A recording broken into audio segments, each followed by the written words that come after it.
soir. Merci parce que tu veux nous parler. Merci pour la présence de ton Esprit Saint. Merci pour les cœurs que tu vas toucher. Merci pour la force que tu vas nous donner ce soir. Laisse que tout honneur, la grâce te soit rendue. Au nom puissant de Jésus, nous avons ainsi prié.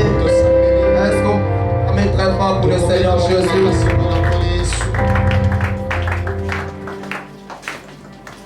Alléluia. Amen.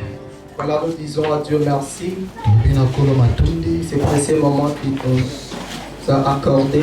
Merci d'avoir permis que nous puissions organiser cette troisième édition de notre réunion du Saint-Esprit. Dont nous développons cette âme en Corée.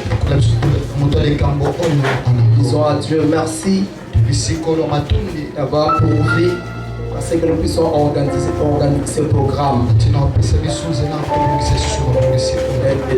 Disons j'aimerais aussi m'acquitter de ce devoir de gratitude à l'égard de l'ange de l'église de cette assemblée. Notre Paulo et pour sa marque de confiance à notre endroit. Et il est toujours avec nous pour coacher. Il n'a jamais manqué dans nos programmes de la jeunesse. Et je remercie aussi les hommes de Dieu qui ont répondu à notre invitation. Et votre présence en ces lieux et pour la considération que vous avez à notre égard. Là, je vois l'homme de Dieu, l'homme de Dieu Faïence, et qui est venu nous assister ce soir. Nous sommes très contents de votre présence. Votre présence est une bénédiction pour nous. Je vois aussi le frère Ben qui est là. Je vois mon frère de tout le temps, le prophète Michel. Et je vois Pasteur Béni qui est mon collègue de Toulouse. Je suis content de ta présence. Et je remercie aussi tous ceux-là, les serviteurs de Dieu qui sont venus en ce lieu. Parce que je ne saurais pas citer les noms de tout le monde. Et que Dieu vous bénisse. Et pour votre présence en ces lieux. Et nous allons nous partager pendant quelques minutes une pensée que Dieu a mis en nous. Et je disais déjà tantôt que nous sommes dans notre troisième édition de ce programme. Et pendant qu'on a commencé ce programme, en tout cas Dieu nous a visité fortement. Et notre première édition en 2020,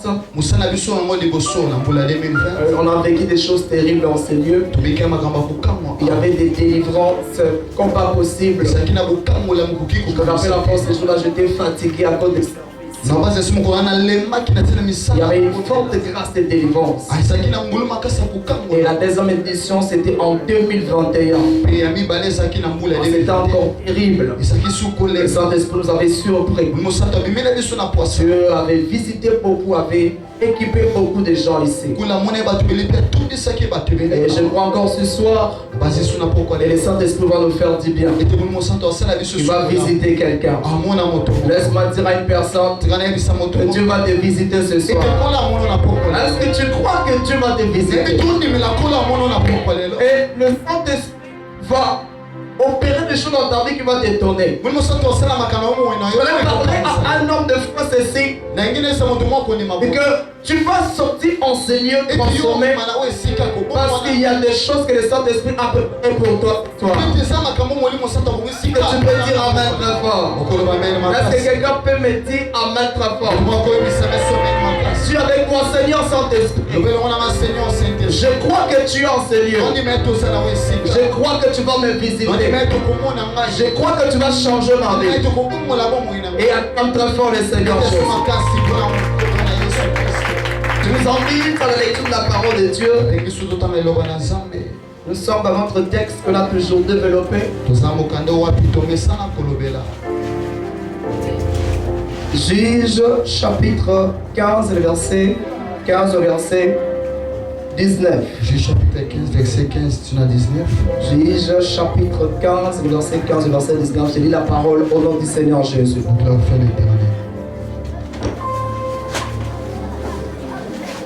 Il trouva une mâchoire.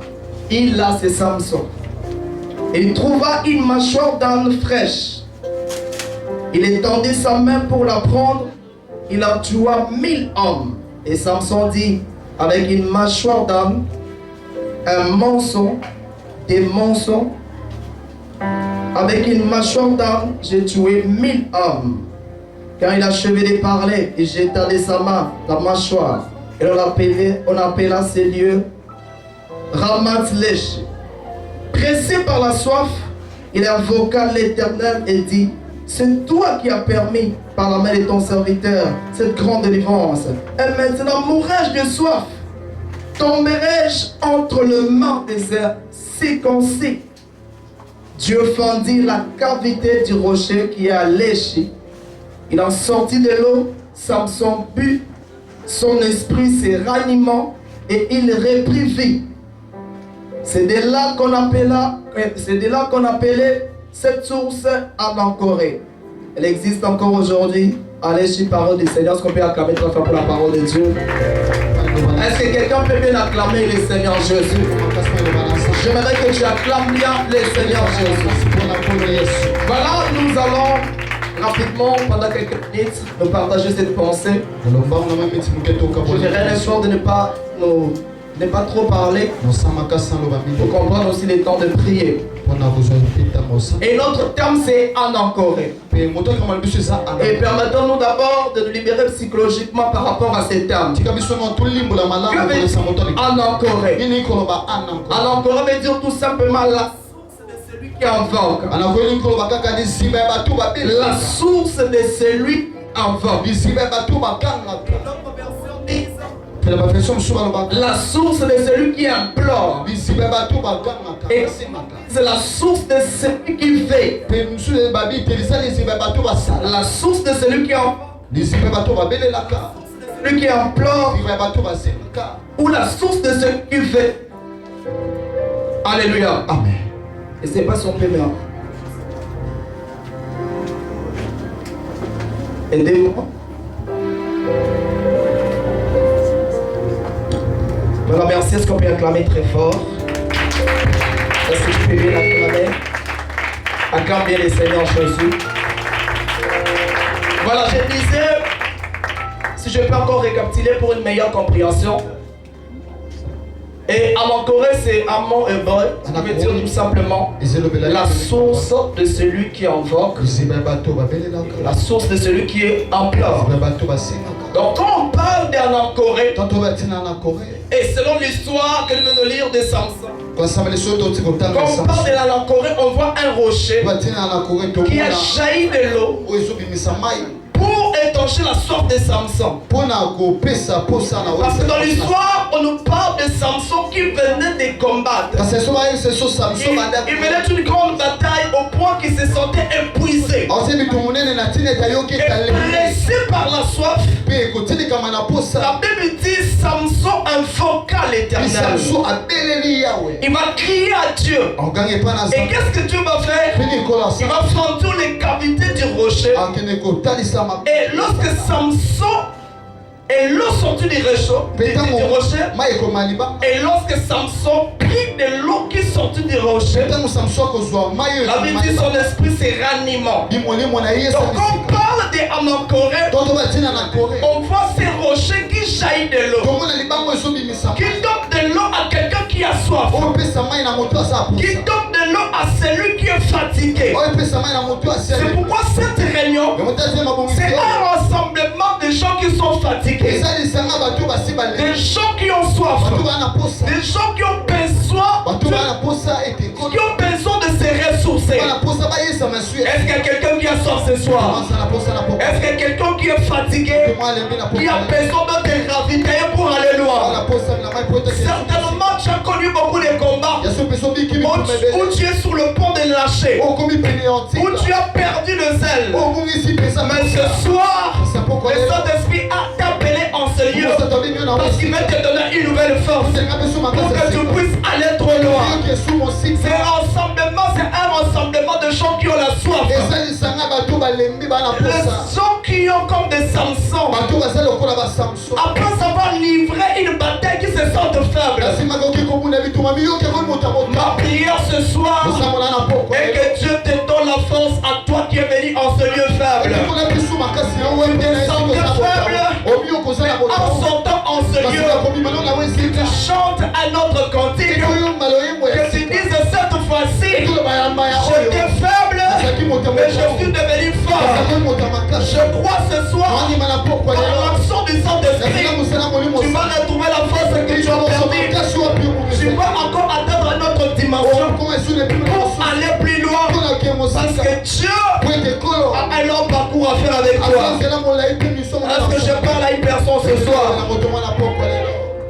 Parlant du rocher qui jaillit de l'eau, la Bible nous donne une interprétation précise. Qu'est-ce que cela veut dire une rocher qui jaillit de l'eau? Celui qui nous donne l'explication du rocher qui jaillit de l'eau, c'est l'apôtre Paul. L'apôtre Paul dit ceci dans 1 Corinthiens 10 verset 4. Il dit qu'ils ont tous subi. Quand il parle de il ici, il s'adresse aux enfants d'Israël. Il dit qu'ils ont tous subi le même breuvage spirituel.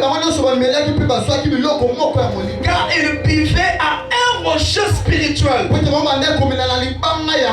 Et il finit en disant, ces rochers étaient Christ. Donc on parle ici du rocher qui jaillit de l'eau. La Bible nous donne une interprétation claire. Ces rochers-là représentaient tout simplement Christ.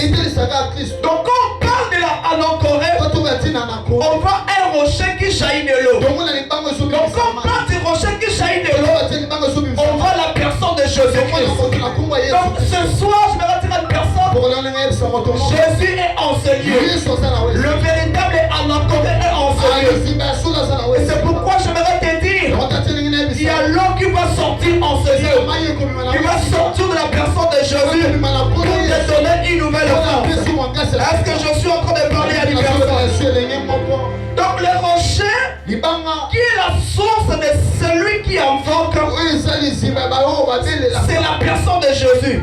Pour nous révéler que c'était lui le rocher qui a étanché la sorte de Samson au jour de sa chair. Dans Jean 7, le verset 31, étant comme l'anacorée, le rocher qui était venu donner l'eau de la vie à l'humanité. Il dit ceci dans Jean 7, verset 37. Il dit que celui qui a soif, qu'il vienne et que le boive. Il est venu comme étant le rocher qui jaillit de l'eau pour donner de l'eau à ceux-là qui ont soif. Et ce rocher-là, il est en ce lieu. C'est la personne de Jésus. Il est venu étancher ta soif. Est-ce qu'il y a une personne qui a soif ce soir? Est-ce que tu as soif ce soir? Je te rassure que tu vas boire du rocher qui est Jésus en ce lieu. Alléluia. Samson, avant qu'il s'engage au combat, ou avant qu'il arrive à Léchi, c'était le lieu où s'est déroulé le combat. Les rochers étaient déjà là. Les rochers étaient là avant que Samson arrive. C'est pourquoi je vais nous dire ce soir, Christ, notre rocher, existe avant toute chose. Il est présent dans toutes les dispensations. Est-ce que quelqu'un comprend ce que je suis en train de dire? Jésus existe avant toute chose. Avant que quelque chose arrive, Jésus est déjà là. Avant que le monde soit créé, Jésus existait déjà. Il est auto-existant et il est omniprésent. Pendant que Samson combattait les rochers étaient là. Donc Christ, notre rocher, notre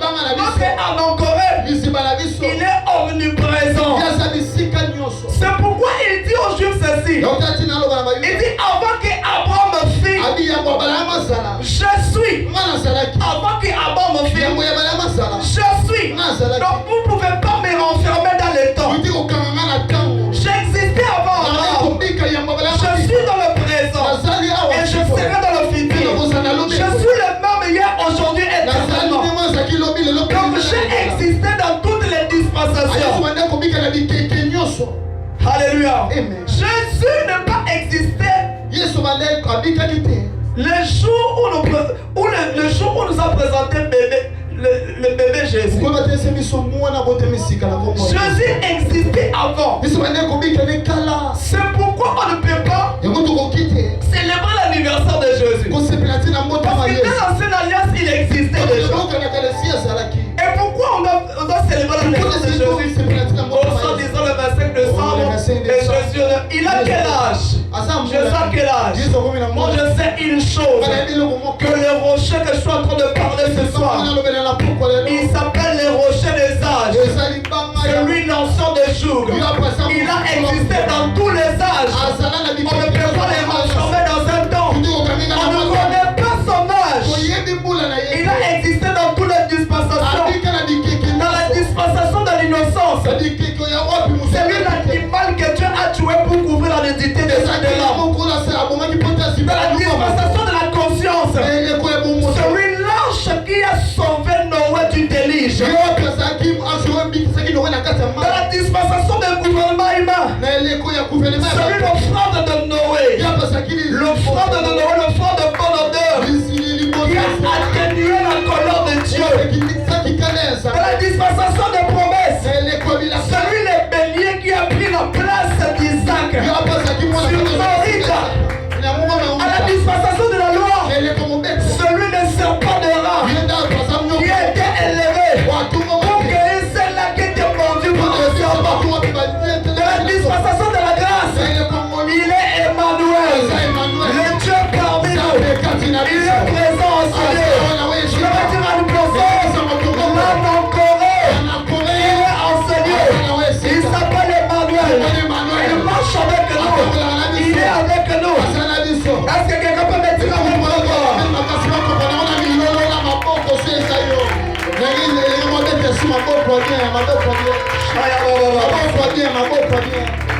Est-ce que je parle à une personne? Est-ce qu'on peut encore aller quelque part? Léchi, c'est l'endroit où les combats se déroulaient, où Samson combattit. Était un lieu de combat pour Samson. Était aussi un lieu d'exploit pour Samson. Mais était aussi un lieu d'épuisement pour Samson. Mais pendant que Samson combattait, le rocher était là. Au moment de ses exploits, où il a tué le Philistin, le rocher était là. Au moment aussi de son épuisement, le rocher était là. Je vais dire à une personne, Jésus, le Manuel, le Dieu parmi nous, il est toujours présent. À nos moments de combat, où tu es menacé, où tu dois te battre contre les esprits, il est avec toi. Au moment aussi de tes victoires, il est avec toi. Mais au moment aussi de tes faiblesses, il est avec toi. Je vais dire à une personne, tu passes des moments de faiblesse. Tu as perdu la vie de prière. Tu as perdu le zèle. Mais tu n'as pas perdu le rocher. Tu n'as pas perdu Jésus. Puisque tu n'as pas perdu Jésus, puisque tu n'as pas perdu, il a la capacité de te ravitailler, de te donner une nouvelle force.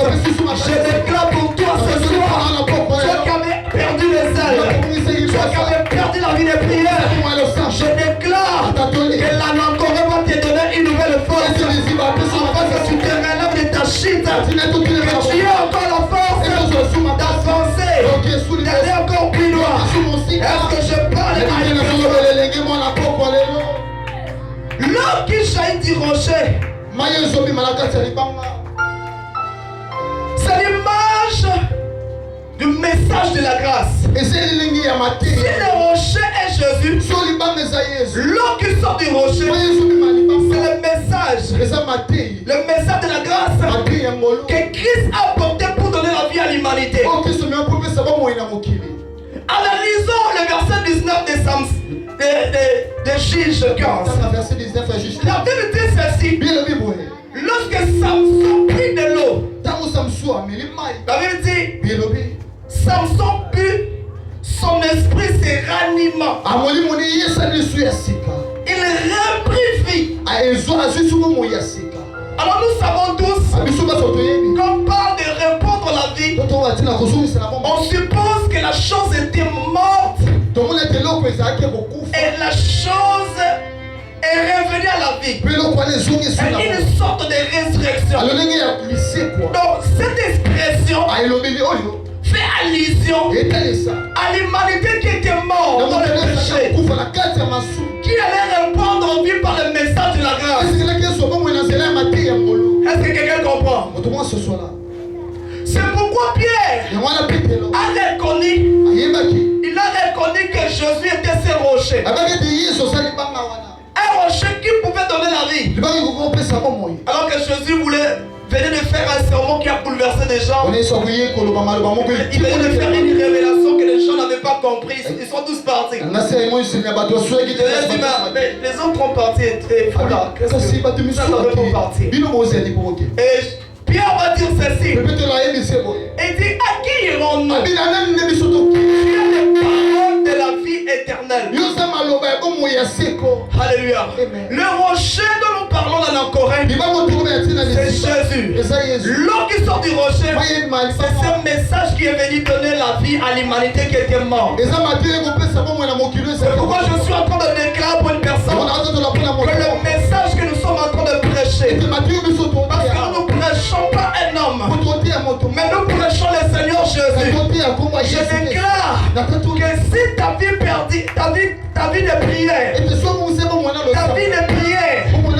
n'était plus efficace, ou tu avais perdu la vie de prière, ma prière ce soir est que l'anacorée te donne encore la force, que le message que nous prêchons ce soir puisse encore te donner la force, donner la vie à ta vie de prière, donner la vie à ta vie de consécration, donner la vie à ta vie de méditation. Je déclare cela ce soir. Certainement tu n'arrives pas à mieux prier, comme tu as perdu la vie de prière. Je déclare ce soir que Dieu te donne encore la force. C'est que tu es mort dans ta vie. On a ce message du salut, de la personne de Jésus, que cela puisse se prendre en vie au nom de Jésus. Est-ce que je parle à une personne? L'autre j'ai dit rocher, c'est aussi l'image du Saint-Esprit. Dis avec moi le Saint-Esprit. Dis j'aime le Saint-Esprit. Dans Jean 7, le verset 31, Jésus dit, excusez, le verset 37, le verset 39. Jésus dit au verset 37 ceci. Il dit, celui qui a soif, qu'il vienne et qu'il boive. Mais le verset 39, qu'est-ce qu'il dit? Il dit, et la Bible dit ceci. Essaye un peu d'expliquer ce que Jésus avait dit. Il essaie un peu de nous donner une précision. Le verset 39 dit il dit cela de l'esprit qui devait recevoir ceux qui croiront en lui. Donc lorsque Jésus parlait que les gens devaient venir pour boire, c'était le Saint-Esprit. Donc l'eau qui sort du rocher sort aussi le mal du Saint-Esprit. Est-ce que quelqu'un comprend? Est-ce que je peux avancer? Les rochers qui viennent jaillir de l'eau à celui qui invoque Samson, celui qui a invoqué, nous révèle Christ, mais dans une dispensation. Alléluia. Je vais nous dire, nous montrer comment Christ a existé dans toutes les dispensations. Mais dans notre dispensation, il était caché, mais s'est révélé totalement dans une dispensation où nous sommes. Le rocher qui fit jaillir de l'eau à celui qui invoque, qui a donné de l'eau à Samson, nous révèle Christ dans la dispensation du Saint-Esprit, ou dans la dispensation de l'Église, ou dans la dispensation de la grâce. Pour comprendre cela, je m'aimerais que nous puissions faire un petit voyage. Tu es prêt avec moi? Est-ce qu'on peut aller quelque part? Pour que nous puissions apporter la compréhension à ce que venons de dire. Donc les rochers qui jaillissent de l'eau, c'est Christ dans la dispensation de l'Église, de la grâce ou du Saint-Esprit. Faisons un petit voyage à l'époque de Moïse. Moïse le prophète, durant son exercice ministériel, il avait reçu la mission de prendre le peuple d'Israël et les emmener à la terre promise. Et pendant leur marche dans le désert, Moïse a rencontré au monde des rochers dont il devait afficher une attitude différente vis-à-vis de l'un et de l'autre, sous les instructions divines, pour abreuver le peuple qui avait soif. Pendant que ce peuple marchait, ils vont arriver à un lieu. Là, je suis dans Exode 17, un lieu qui s'appelait Rephidim. La Bible dit que ce peuple avait soif. Ils vont crier à Moïse. Ils vont commencer à murmurer parce qu'ils avaient soif. Dieu va dire, il dit à Moïse, tiens-toi devant les rochers. Je serai sur le rocher. Tu frapperas les rochers et l'eau sortira des rochers. Le deuxième rocher que Moïse va rencontrer, c'est dans le désert de Tin. Là, je suis dans Nombre 20, verset 7. Mais cette fois-ci, Dieu va dire à Moïse, je me tiendrai sur le rocher. Parle au rocher et l'eau sortira des rochers. Le premier rocher, Moïse devait frapper. Mais le deuxième rocher, Moïse devait parler. Le premier rocher nous présente Christ, mais dans la dispensation de la loi. Oui, il devait être frappé. Oui, il devait être crucifié pour nous donner la vie. Mais le deuxième rocher, comme Moïse devait parler pour que l'eau jaillisse, nous présente Christ dans la dispensation de la grâce. Qu'on ne doit pas frapper, qui ne devait plus mourir pour donner la vie. Mais nous présente Christ qui devait répondre à ceux-là qui vont invoquer. Dans les rochers qu'on doit invoquer, nous représente Christ dans notre dispensation. Mais nous remarquons une chose. C'est une parenthèse que j'ouvre, mais c'est important. Je sais que tu connais cette histoire. Moïse, le premier rocher, il frappe. Mais au deuxième rocher, Dieu lui dit ne frappe pas. Parle. Mais Moïse va faire quoi? Il frappe les rochers. Mais malgré cela, malgré la désobéissance, l'eau a quand même jailli du rocher. Cela nous montre quoi? Moïse qui frappe les deuxième rochers dont il devait parler, nous montre tout simplement que la loi n'allait pas comprendre le langage de la grâce. C'est pourquoi ils sont persécutés Jésus pour la deuxième fois. Ah oui, ils sont persécutés. Au travers des apôtres. C'est au travers des apôtres qu'ils sont persécutés Jésus. Parce que quand Jésus rencontre Paul sur le chemin de Damas, il dit Saul, Jésus n'a pas dit pourquoi tu persécutes mon église. Jésus n'a pas dit pourquoi tu persécutes mes apôtres. Mais Jésus a dit ceci, pourquoi me persécutes-tu? Donc ils ont encore persécuté Jésus dans la dispensation de la grâce. Alléluia. Est-ce que je parle à une personne? Est-ce que je peux avancer? Je suis en train d'enquérir parce que nous devons prier. Est-ce que je peux avancer? Est-ce que quelqu'un peut me donner une bonne acclamation?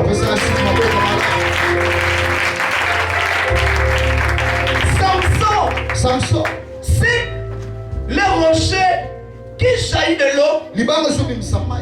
Nous montre Christ dans cette dispensation le sang. C'est que Samson, c'est l'image de l'église. L'église qui s'est ressourcé de Jésus. Est-ce que je parle à une personne? Mais par exemple, l'église, corps du Christ, qui doit se nourrir de la parole, de l'eau qui sort du rocher. Samson, pour combattre le Philistin, il a utilisé une mâchoire d'âne. Est-ce qu'on peut encore aller quelque part? Est-ce qu'on peut monter avec toi? Alléluia. Il utilise une mâchoire d'âne pour combattre avec. C'était son arme. Il n'a pas utilisé une pierre. Il a utilisé une mâchoire d'âne. C'est avec cette mâchoire qu'il a combattu, qu'il a fait des exploits.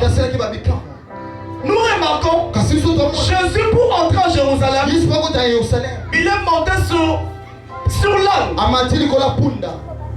L'âne portait Jésus, le faisait entrer en Jérusalem, là où il devait aller. Donc l'âne était le porteur du messager de la bonne nouvelle.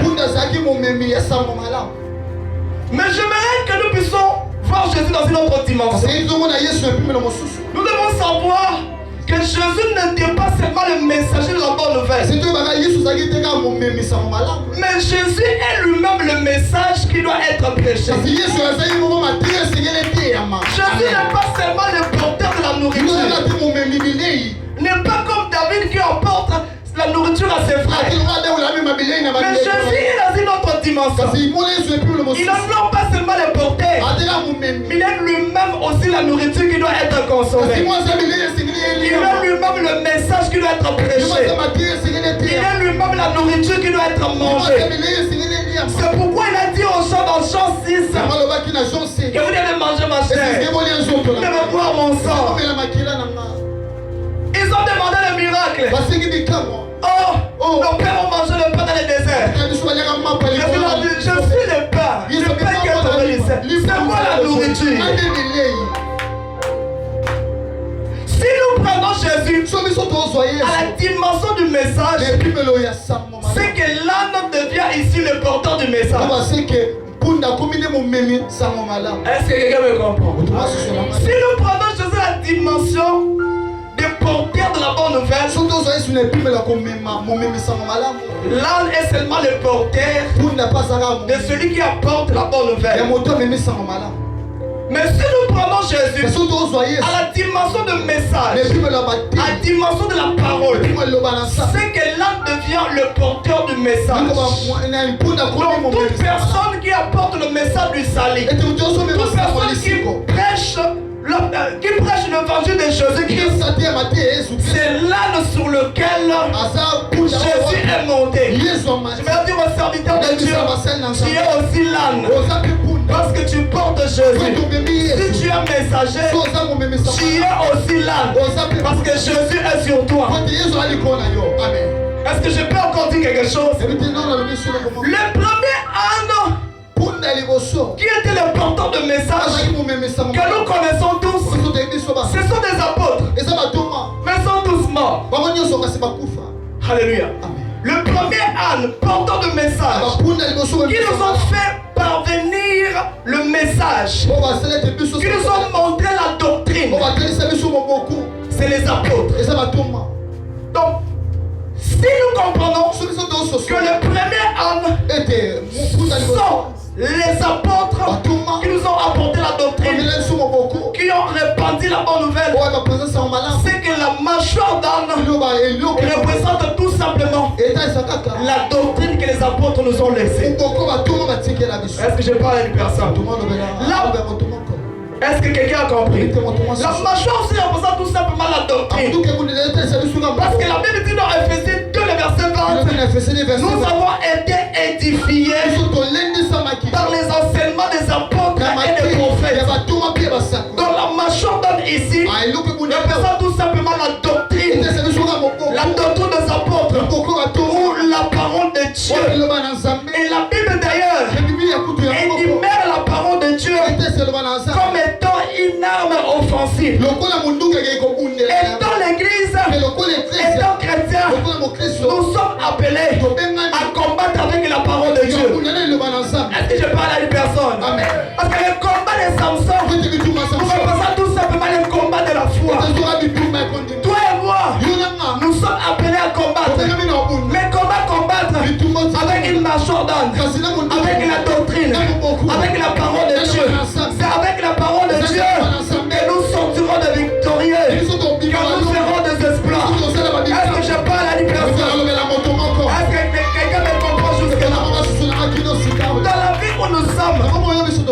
On a plusieurs combats. Un chrétien doit maîtriser la doctrine.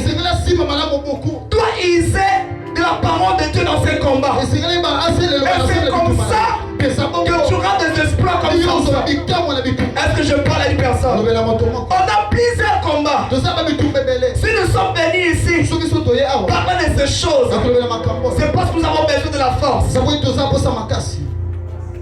On a beaucoup de combats que nous sommes appelés à faire face. Le premier combat, c'est le combat de la chair. Où la Bible dit, vous n'avez pas encore lutté jusqu'au sang contre le péché. C'est pourquoi tu as besoin d'un ravitaillement ce soir pour résister aux tentations de la chair. Le péché qui t'a fait tomber l'année passée, la prière que Dieu te donne la force, que tu puisses surmonter ces péchés-là au nom de Jésus. Les circonstances qui t'ont fait refroidir, qui a refroidi tes ailes. Ma prière ce soir est que Dieu te donne la force, que tu puisses surmonter cela, que tu serves encore Dieu autrement, que tu vas encore au-delà. On a encore un combat. C'est contre les démons. La Bible dit que les diables rôdent tout autour de nous. C'est pourquoi tu as besoin de t'équiper ce soir. Tu as besoin que Dieu te donne la force. Parce qu'il y a un combat que tu dois faire face. On a aussi des combats des réalités de la vie liés à notre social. Combien cette année et combien l'année passée ont eu à renoncer à leur engagement à cause des épreuves. Aujourd'hui, quand tu fais un bilan, crois que tu es resté chrétien, mais tu n'as plus assez d'efforts. Tu n'as plus assez d'engouement pour servir Dieu. Tu as perdu les ailes. Pourquoi? Parce que tu as rencontré des épreuves.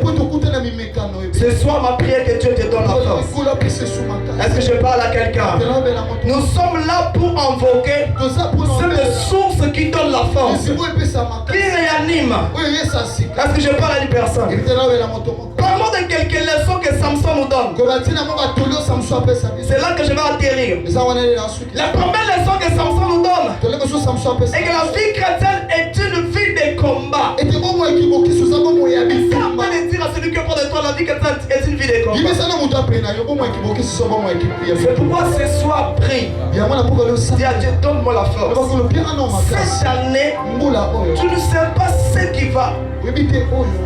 Tu ne sais pas c'est à quoi tu vas affronter. Tu ne sais pas quel combat qui t'attend. Je me rappelle, on priait avec la jeunesse. Je crois en décembre. Dans l'une de nos nuits de prière, on a reçu un message. De l'autre côté, c'était des bonnes choses. De l'autre côté, il y avait aussi des combats.